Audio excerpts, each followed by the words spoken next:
South India shopping మాల్లో blockbuster Ashadham #1 kilo sale.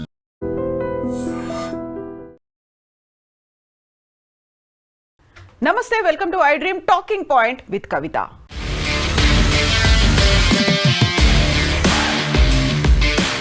కల్తీ కల్లు బాధితుల సంఖ్య రోజు రోజుకు పెరుగుతోంది. ఇప్పటికే 6కు చేరుకుంది మరణాల సంఖ్య. ఇక 60 మందికి పైగా హాస్పిటల్స్లో ట్రీట్మెంట్ తీసుకుంటున్నారు. వారిలో కొందరి పరిస్థితి విషమంగా ఉంది. యాక్చువల్గా ఈ కల్తీ కల్లు బాధితులు ఇలాంటి ఘటనలు అనేవి ఇది కొత్త కాదు, ఇదే మొదటిసారి కూడా కాదు. గతంలో కూడా ఇలాంటి సంఘటనల్ని మనం చాలాసార్లు పదే పదే చూస్తూ వస్తున్నాం. యాక్చువల్గా దాన్ని కల్తీ కన్ను అనాలా, లేకపోతే ఒక రసాయన మిశ్రమం అనాలా?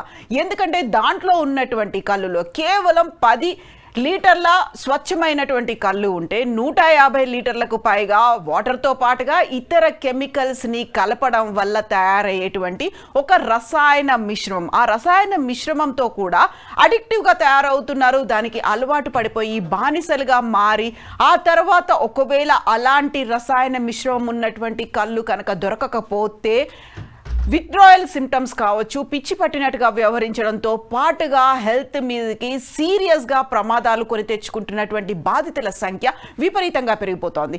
వెరీ రీసెంట్గా కేపీహెచ్బితో పాటుగా పరిసర ప్రాంతాల్లో జరిగినటువంటి ఈ కల్తీ కల్లు దుర్ఘటనతో ఇప్పటికీ 6 అయితే మరణించారు. ఈ పరిస్థితి తీవ్రతకి అద్దం పడుతోంది. యాక్చువల్గా హైదరాబాద్కి సంబంధించి చూస్తే 100 వరకు కళ్ళు సెంటర్లు అనేవి ఉంటే 1,00,000కు పైగా లీటర్లు ప్రతిరోజు విక్రయాలు సాగుతున్నాయి.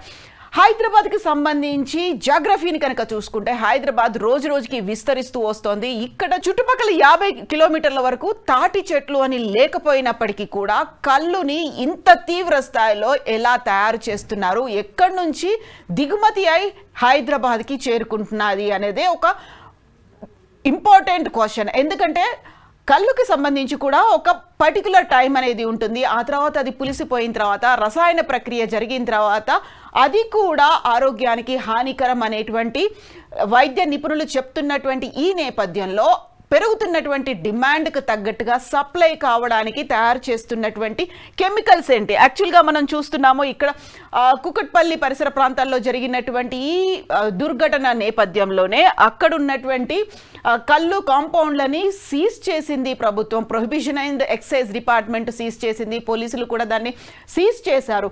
బట్ అక్కడే అసలు క్వశ్చన్ అనేది వస్తుంది. రోజు 1,00,000కు పైగా లీటర్ల కళ్ళుని ఎలా విక్రయిస్తున్నారు? దీంట్లో వాడుతున్నటువంటి కెమికల్స్ కూడా బ్యాండ్ కెమికల్స్ అనేది వాడుతున్నారు.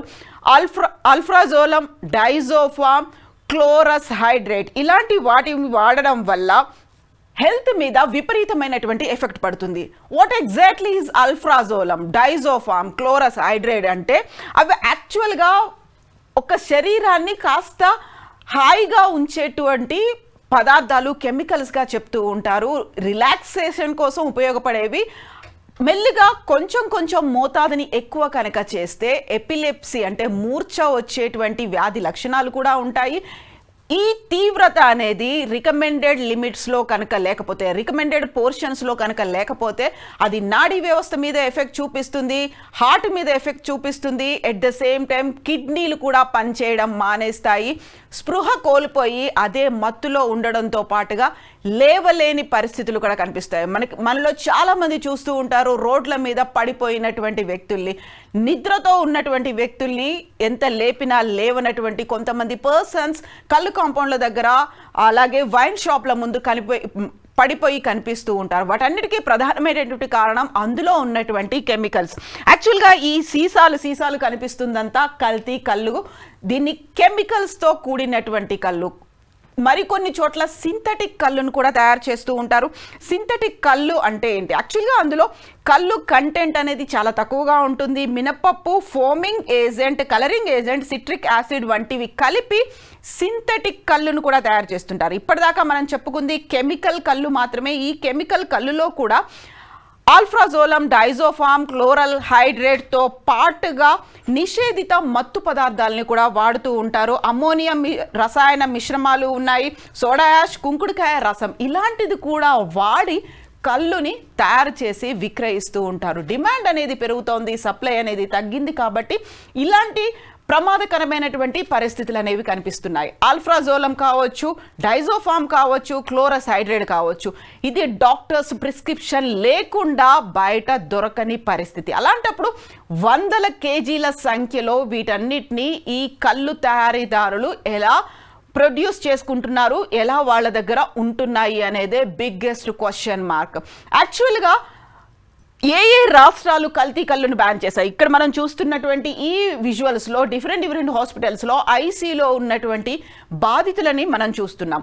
ఇక కళ్ళుకి సంబంధించి చూస్తే ఏ రాష్ట్రాలు కళ్ళుని బ్యాన్ చేశాయి? పర్టికులర్గా మనం చెప్పుకోవాలి తమిళనాడు రాష్ట్రానికి సంబంధించి. తమిళనాడు రాష్ట్రంలో తాటి చెట్టే రాష్ట్ర వృక్షంగా ఉంది. తాటి చెట్టుని తమిళనాడు రాష్ట్ర వృక్షంగా చేసుకున్నప్పటికి కూడా 1986లో కళ్ళుని తమిళనాడు ప్రభుత్వం బ్యాన్ చేసింది. దీనికి ప్రధానమైనటువంటి కారణం అది తీవ్ర స్థాయిలో ఆల్కహాల్ కంటెంట్ని కలిసి ఉంటుంది అనేది. సాధారణంగా కళ్ళులో 8 కంటే ఆల్కహాల్ కంటెంట్ అనేది ఎక్కువ ఉంటుంది. అదే బీర్లో 6% మాత్రమే ఉంటుంది. కాబట్టి దాన్ని బ్యాన్ చేయాలి అనే ఉద్దేశంతో 1986లో తమిళనాడు రాష్ట్ర ప్రభుత్వం దాన్ని బ్యాన్ చేసింది. దానికి సంబంధించి పెద్ద ఎత్తున నిరసనలు కోర్టు దాకా వెళ్లారు, సుప్రీంకోర్టు దాకా. అక్కడ ఉన్నటువంటి కల్లుగీత కార్మికులు వెళ్ళినప్పటికీ ఆ డెసిషన్ని మాత్రం వయలేట్ చేయకుండా రాష్ట్ర ప్రభుత్వాలు, ఎన్ని ప్రభుత్వాలు మారినప్పటికీ దానికే స్టిక్ అయి ఉన్నాయి. ఇప్పటికీ తమిళనాడులో కళ్ళు అనేది బ్యాన్డ్గా ఉంది. దాని బదులు అక్కడున్నటువంటి కల్లుగీత కార్మికులకు, ఆ కుటుంబాలకి ఆల్టర్నేట్ని చూపించారు. కళ్ళుతో తాటి బెల్లం తయారు చేయొచ్చు అనేది. సో ఒక రకంగా కళ్ళు అనేది లభించకపోయినప్పటికీ తాటి బెల్లం ఉత్పత్తులు అనేవి అక్కడ విపరీతంగా పెరిగిపోయాయి. వాళ్ళకి అది వ్యాపారంగా కూడా మారింది. ఆ తర్వాత కుటుంబాల పోషణకు కూడా తాటి బెల్లం అనేది ఉపయోగపడుతోంది. దీంతో పాటుగా బీహార్ గవర్నమెంట్ కూడా కళ్ళుని నిషేధించింది 2016లో. అప్పుడు నితీష్ కుమార్ గవర్నమెంట్ అప్పటి నుంచి దీన్ని కంటిన్యూ చేస్తోంది. అది డ్రై స్టేట్గా ఉంది. తమిళనాడు, బీహార్తో పాటుగా గుజరాత్, మిజోరాం, నాగాలాండ్లోని కొన్ని ప్రాంతాలు కూడా డ్రై స్టేట్స్గా ఉన్నాయి. అక్కడ నాట్ ఓన్లీ కళ్ళు, ఆల్కహాల్ కూడా లభించదు. దీనికి ప్రధానమైనటువంటి కారణం అది పులిసిపోవడం వల్ల వచ్చేటువంటి విపరీతమైనటువంటి రసాయనాలు, దీనివల్ల హెల్త్ మీద ఎఫెక్ట్ పడుతోందని. ఇక పర్టికులర్గా మనం ఇక్కడ చూస్తున్నటువంటి హైదరాబాద్లో జరిగినటువంటి ఈ కల్తీ కళ్ళు ఘటనకి సంబంధించి ఎక్కడ తప్పు జరుగుతోంది, ఎక్కడ విజిలెన్స్ లోపం అనేది ఉంది? యాక్చువల్గా ఈ ఇప్పుడు కలుపుతున్నటువంటి ఈ కల్తీ కళ్ళు బాధితులకు సంబంధించి చూసిన దాంట్లో 3 కెమికల్స్ ఉన్నాయి. Alprazolam, డైజోఫామ్, chloral hydrate. ఈ 3టిని నిషేధిత డ్రగ్స్ జాబితాలో చేర్చినప్పటికి కూడా అది కూడా తెలుసు, ప్రొహిబిషన్ అండ్ ఎక్సైజ్ డిపార్ట్మెంట్కు తెలుసు.